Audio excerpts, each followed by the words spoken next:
Hello, everybody, and welcome to MSP Unplugged's Tech Talk Tuesday. I'm your host, Rick Smith.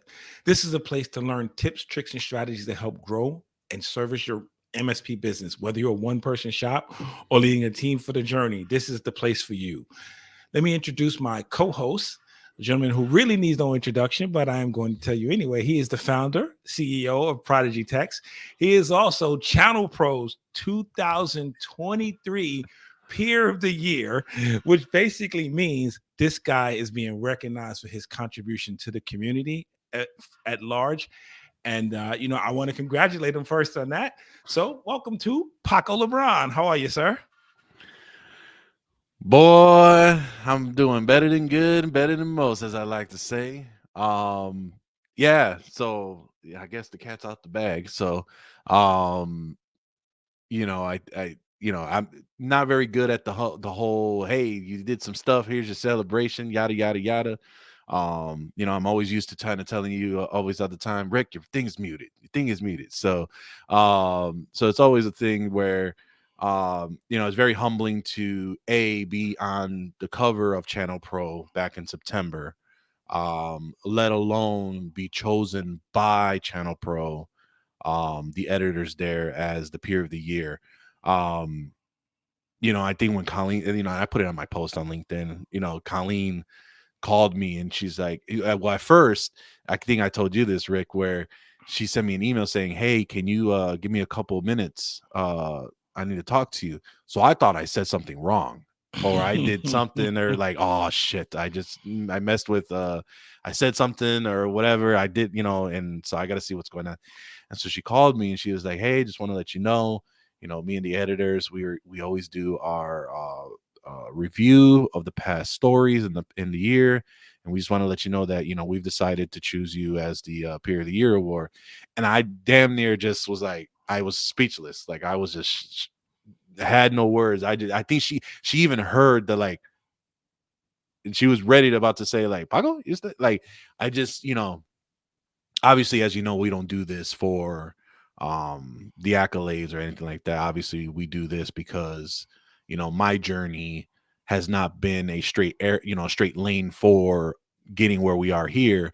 um and especially, this past, when this episode is released, tomorrow will actually be our 10-year anniversary. So um Awesome. definitely a huge achievement.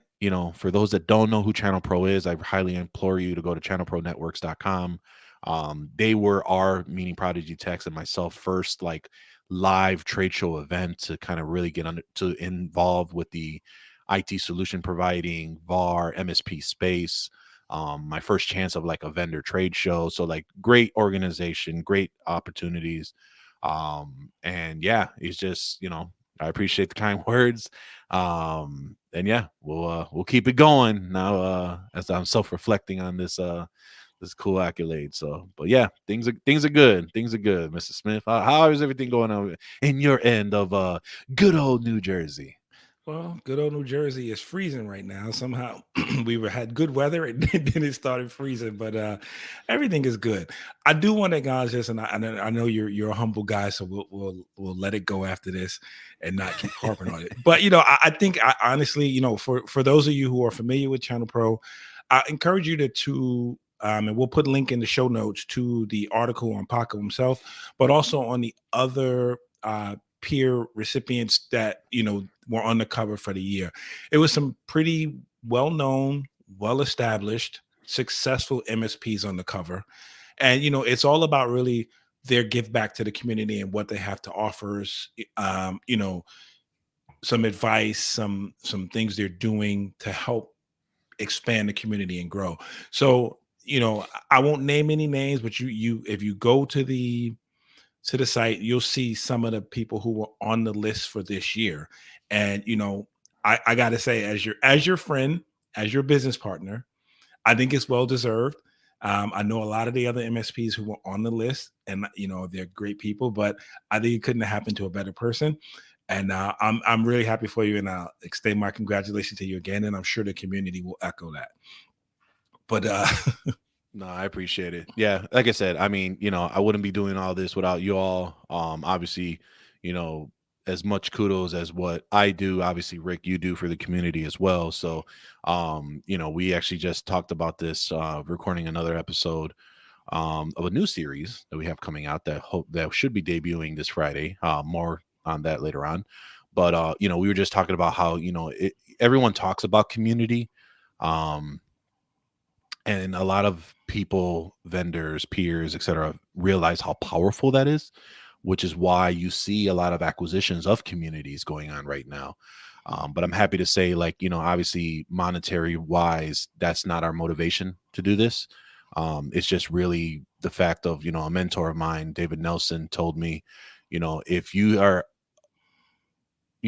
have the opportunity to take the elevator up, it's your obligation to send that elevator back down.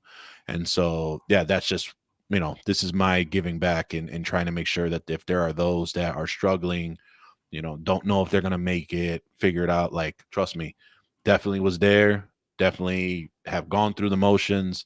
And, you can hear my stories on some of the previous episodes of Pod Nuts, some of the early episodes of MSP Unplugged. There's a bunch of, definitely a lot of relatable stories for sure. So yeah, just a matter of just trying to keep back and get community together and move forward. Good job. Well, again, congratulations, my friend.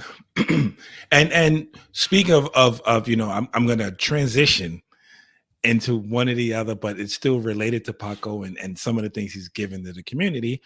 I just want to make the announcement, as I'm sure you've all heard, but I'm going to keep telling you until it's time, that TechCon Unplugged 2023 is back. We are right around the corner. It's September 7th to the 10th. It's at the Delta Hotels, Woodbridge, New Jersey, my neck of the woods. So I'm going to say, from a bias point of view, this will be our best TechCon ever.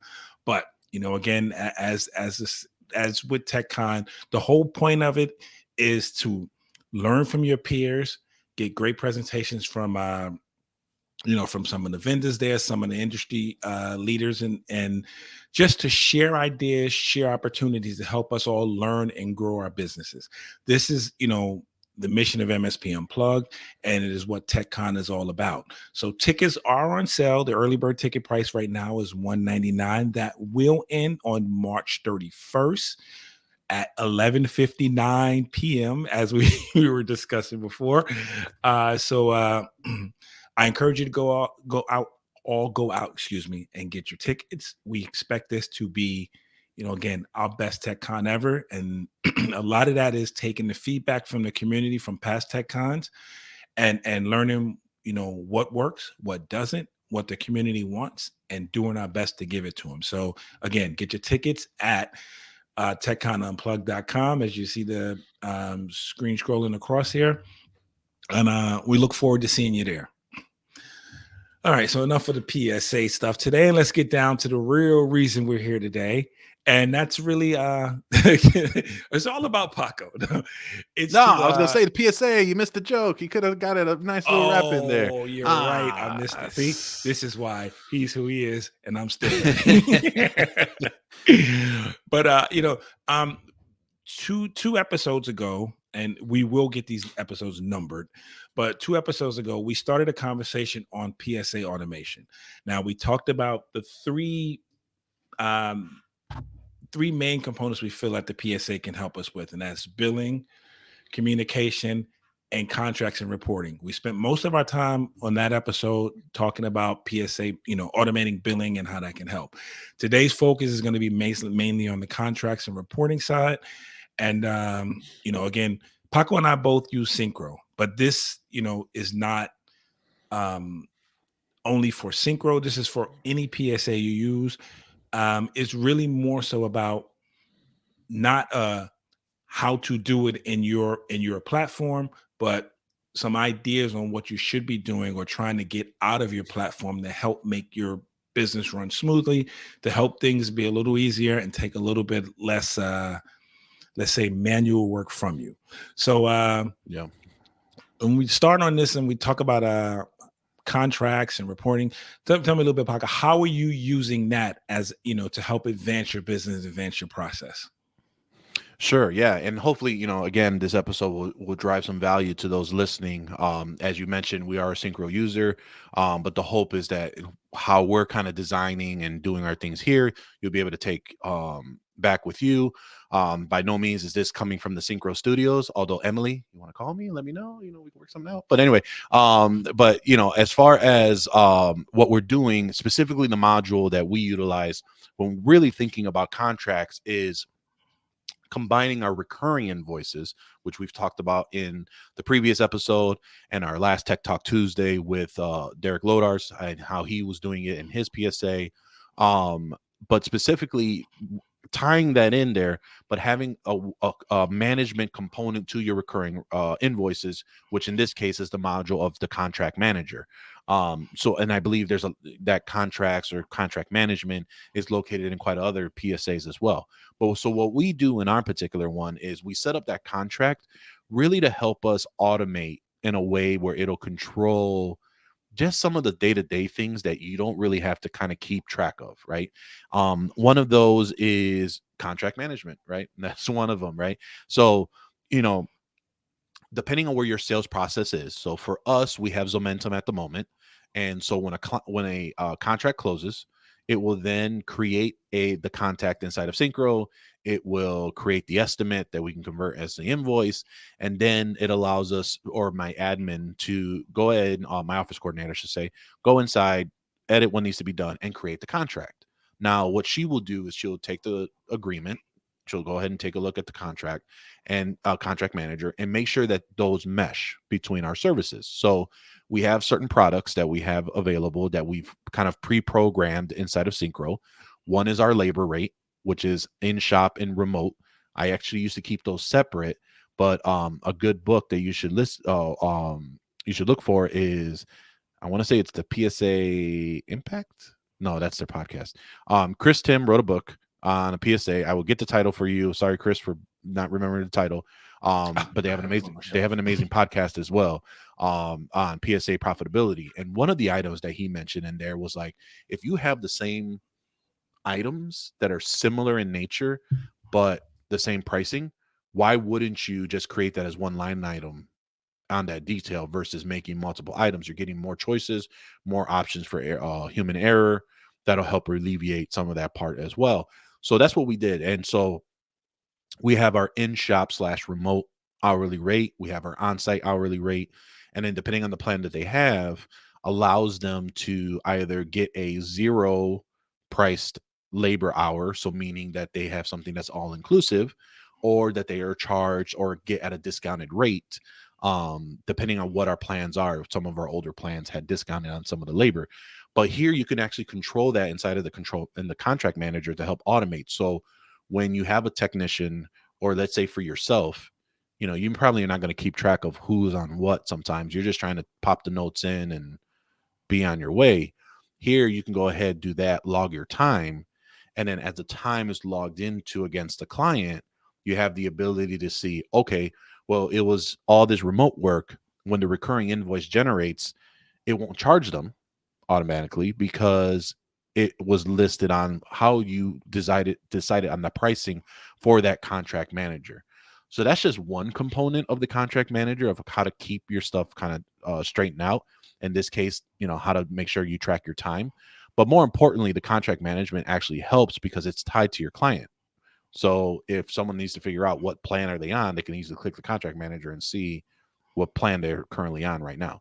So those are two of the things that we utilize in the contract manager. Rick, do you utilize contract manager at all? I do. And Okay. one of the things I found that, it is very helpful and you and I had this conversation off air, is making sure and your staff knows and everyone knows what's billable and what's not billable, right? Yeah. So, the contract manager helps with that, because then you don't have to run into the question of, hey, I just did this for the guy, is it billable? So an example is, you do labor for, you do something that's included in the contract, and you just put whatever the code is, or however you use it, however you title it, that work, and it'll create the $0 for the labor.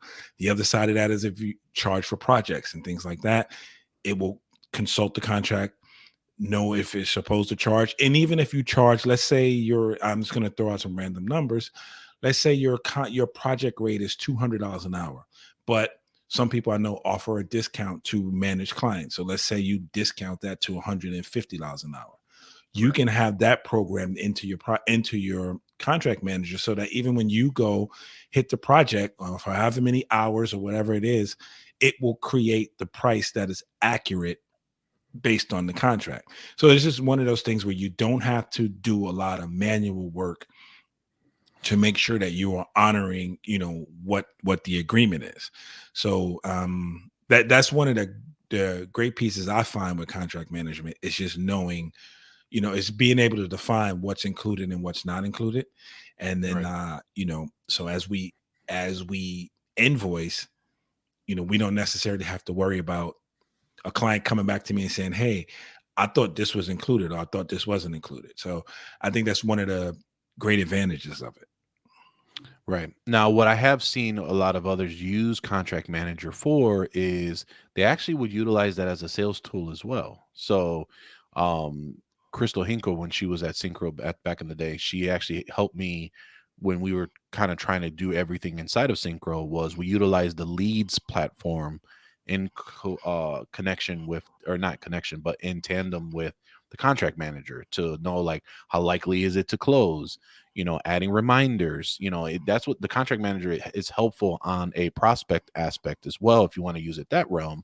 But in this case, so like for what we're using, you have the ability to create a contract note, a reminder that the contract's going to expire, or hey, this is, maybe you're on a contract that you're trying to ease them into a new contract for a renewal. And so you got to set yourself a reminder so you don't miss out on some of that resources or capital that you would get if you upgrade them on their plan. So these are a few things that we also add into our contract manager.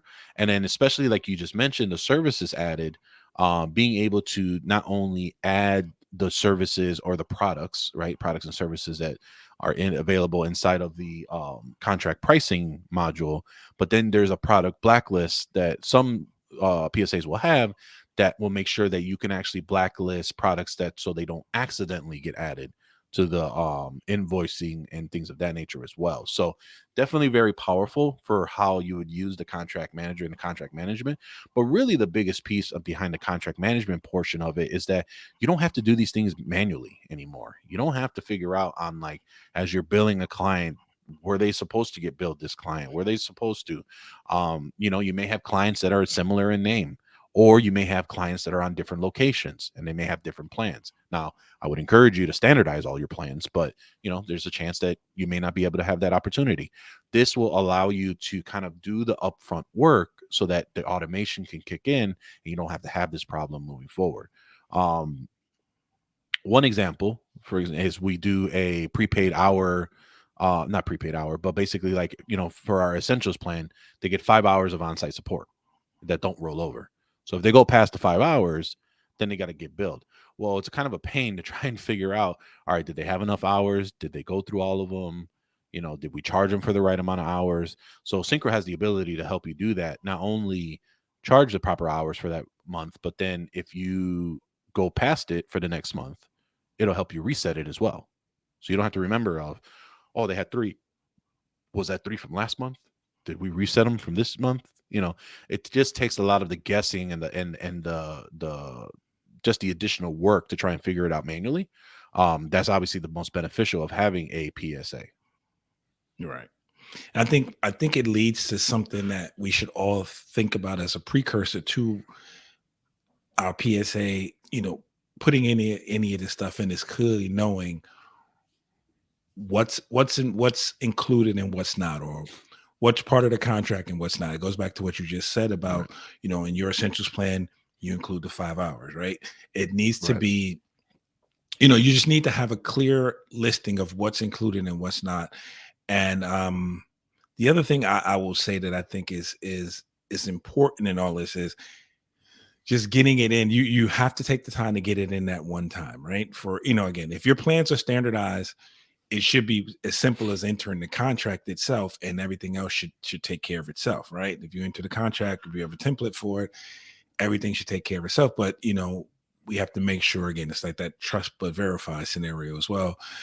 Go through, just look at it again, make sure what is right, because I'll tell you, both ways is hard. It's hard to forget something when you bill a client and then want to go back later and bill them for it, because Right. basically it's like you don't got your stuff together. And it's also the same, it's kind of embarrassing or silly to bill a client for something that they weren't supposed to be billed for, Right. and they catch you because and I don't want to use the word catch as a negative, but they catch it and you didn't. It was no ill will, but that can become an issue. A client, it leads to trust issues sometimes if a client believes that you're basically trying to gouge them for a couple of extra bucks. So it's important to know um what's in your contracts, what's not, and have that defined in the PSA. I think about this too. It's like one of those things where, and Derek said this, Derek Lodars, when he was here last week, he mentioned this, and it makes sense. You don't need to do everything immediately. You start with one thing and then move on. We typically, I think it was 27% was the last.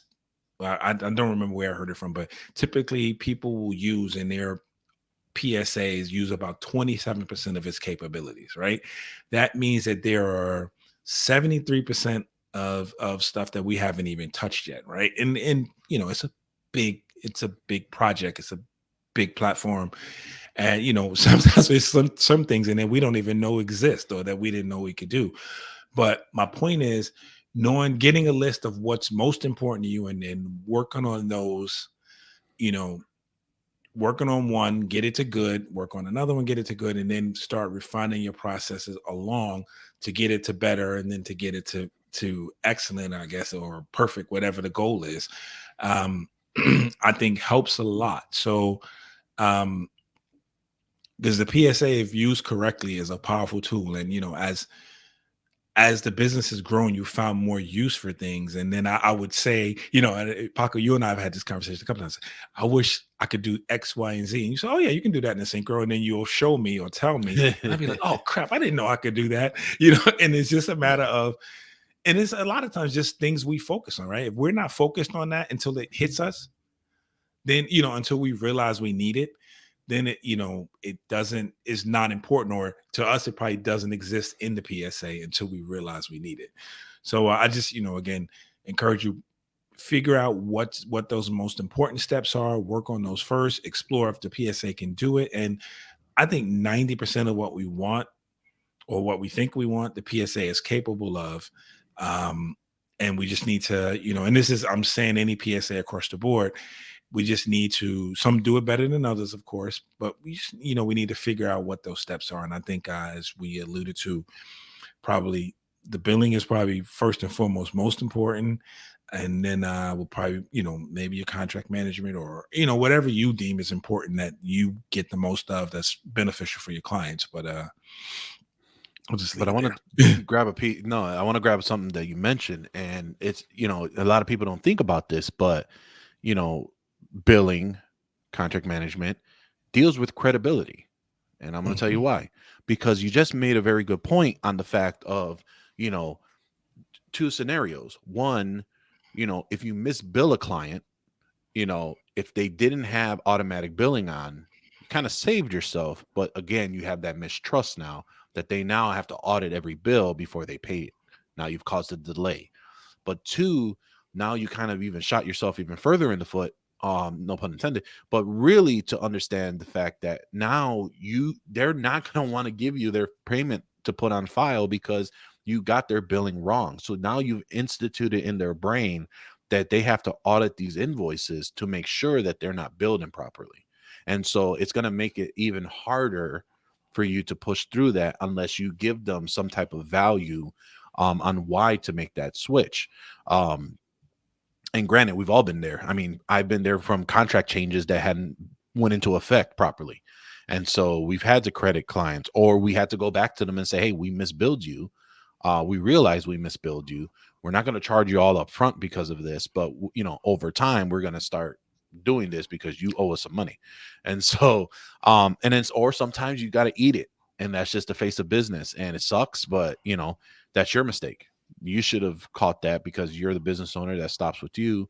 And that's kind of something from there. Like same, like, I go back onto the same story. When we reconciled all our pricing, we realized that we were missing out on $3,000 a month in billing. And so it looked like it was 3 months prior. So I lost $12,000. No, 4 months prior, because it was about $12,000 that we lost. So the fact that I lost $12,000 is really angering. Mm-hmm. But it's my own fault for not training properly, clearly communicating what we needs to be done, and just our plans and the way that everything was is like I knew what it was, but my team is not going to know everything that's in my brain. So that's another thing on why keeping that automated and set up properly inside of your PSA is going to be more helpful and more fruitful for you as well. Mm-hmm. Definitely. And it's just, again, it takes away, it's it's debilitating, I guess, when things like that happen, right? It's frustrating. It's frustrating for you. It's frustrating for the client, and then you spend more time worrying about it. And, and I know this has happened to me where I've misbilled a client for whatever reason. And I thought I got it right. Then I feel bad about it. And then it sits on your brain for a while. You know what I mean? So now you're constantly checking and checking and checking, which defeats the purpose of getting it right the first time so that you don't have to do that. So, it's just one of those things. And again, I know we're in a digital age and everything can be done on the computer. You can you can dictate to the computer, but I still believe in pen and paper to write down thoughts first before I put them anywhere else. It just, Yep. for me, helps me when I see it that way and I write it with my hands. It for some reason transfers to my brain better, but also, as I'm now entering into the system or whoever enters the system, there's a purpose behind it, and we understand the purpose, and it just helps. So I would say, all technology, well, not all technology, but the technology we use is good, right? It's for the good, but it still takes the first step is still that human touch.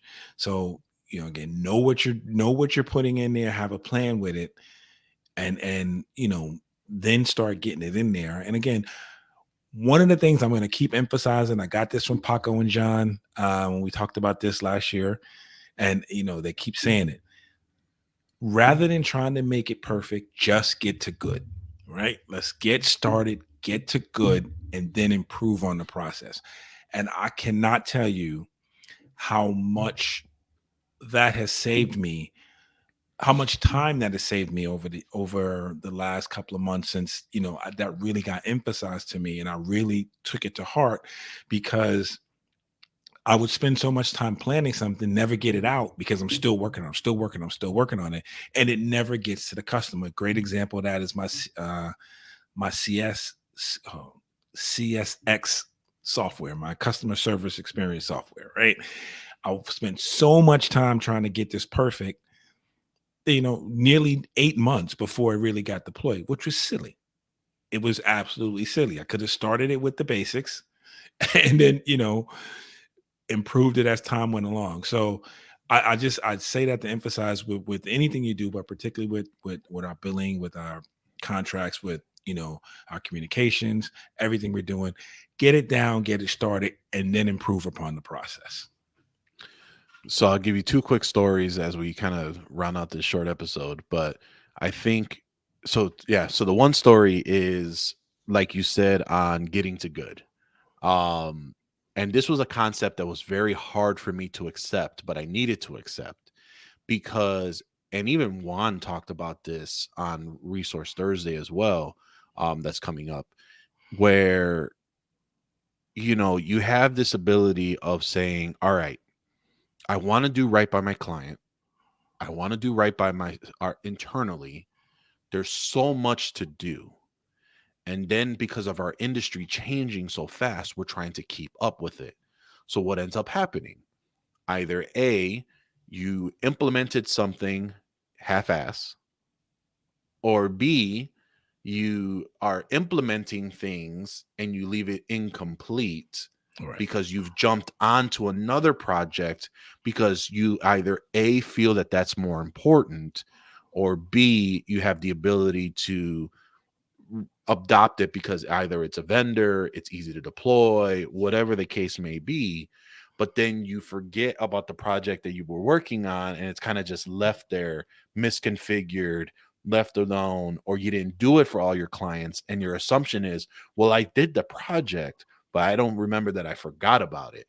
And so getting to good, as hard as that is, you have to do that.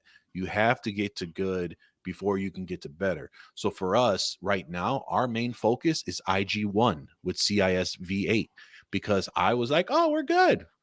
Negative. And so for those that are in our online community group, if you're interested, John Dubinsky, who's MSP Unplugged's community engagement manager, but also ProdigyTeks director of IT operations, he's actually documenting our CIS journey, especially when it comes to IG1 implementation group 1, which is what we identify as our protective essentials plan, which is our first plan, and how we're charging our users. So through all of this, there's so much work that's involved in that. And really, it's just a matter of documentation. The documentation piece, if you have really good documentation piece, and we had a meeting last week that was really good to say that, a lot of maybe smaller IT solution providers, MSPs, feel like documentation, I don't have to worry about documentation. Like, I remember all that, you know, if they're, and we've been told by those that have matured in their business, had they got their documentation done properly in the initial phases, they would not have a lot of the problems or efficiency issues that they would have moving forward. So that's the one story. The second story that Rick mentioned, and I tease him a lot about this, but I only tease him because I've been there through what he's done, is there's a vendor that is nice and shiny and does, it enhances what he does or has compared to another product that does what he needs to do, but it's not as nice. It's not as, the customer experience won't be there, and it's true. It might look like junk, but it does the job, right? And it will do whatever it needs to do, or it's good, but you don't need the additional features on it. This was a story that I told, that I went through this because in my early years, I was like, I need to have the managed website. I need to get all the right tools. I need to have all these offices, virtual offices, to make myself look like I was bigger, all this other stuff. And what I found is that basically money that was coming in was going right back out. There was no Mhm. profitability. There was no margin. There was no whatever. And 9 times out of 10, I adopted a vendor that I'm paying months to them that I haven't had the time to implement. So that's just lost money that I just didn't take advantage of that tool. And trust me, there's a lot of great tools that I want to implement, but I've told them I don't have time, even to the point where they've told me, hey, it's an easy lift. You can go ahead and take care of it in like a matter of minutes. I said, no, brother, you don't understand. I got a lot of stuff going on right now. I don't Mhm. have time to do that, let alone pay you just to say, hey, nice, I like your product from the branding, but we're not utilizing it. So I'm not getting any value or turning around from it as well. So and this was a conversation that Jeff had with me. He's like, why are you doing all that? Like, what's the purpose? What are you trying to do? You know? And so what I come to find out is like, so then I switched my website vendor to Tech Marketing Engine, saved the cost on there, closed all my virtual offices because I was breaking even on all those except for my downtown office at the time. Closed all that together. And now because of the resources that we generated, I'm actually in an office in the West Loop. Now we have the ability where I was able to get to good, and then I could scale out without using all the resources that I had. So just something to really think about as you're going through the vendor trade show floor, going from there. Make sure not only do you have the resources as far as monetary to take care of it, right? Or that it can help you make dollars, but two, that you have the resources of time, being Right. able to make sure that you can move forward from there. But that's my gripe for there. That's my insightful last words that I have for those. The last thing, because I'm gonna take it from Rick, because now I'm in the other chair here, is make sure to visit techconunplugged.com. It's going to be what he says the best TechCon Unplugged yet. I have to tell you, after this past Friday of our content committee meeting, I am truly a believer now that this is really going to be one of the best tech cons that we have in the last 4, or this is as the 4th annual. So the last 3 that we've done so far. So I implore you, save yourself a little bit of money. Head over to TechConUnplugged.com, get that early bird pricing. You'll be glad that you did. Rick, back over to you. Okay, as we wrap up, I just want to, thank you for joining us again, everyone. You can catch us every Tuesday and Thursday. You can watch the video podcast on youtube.com/MSP Unplugged or on Facebook.com/MSP Unplugged. We do need you to like, subscribe, hit the notification button. You'll be notified whenever a new episode is available. You can also take us on the go. We are on your favorite podcatcher apps. We're on Amazon Music, Spotify, and Apple Podcasts, just to name a few. For Paco and I and everyone at MSP Unplugged, we'd like to thank you for listening, and we will see you next time on MSP Unplugged.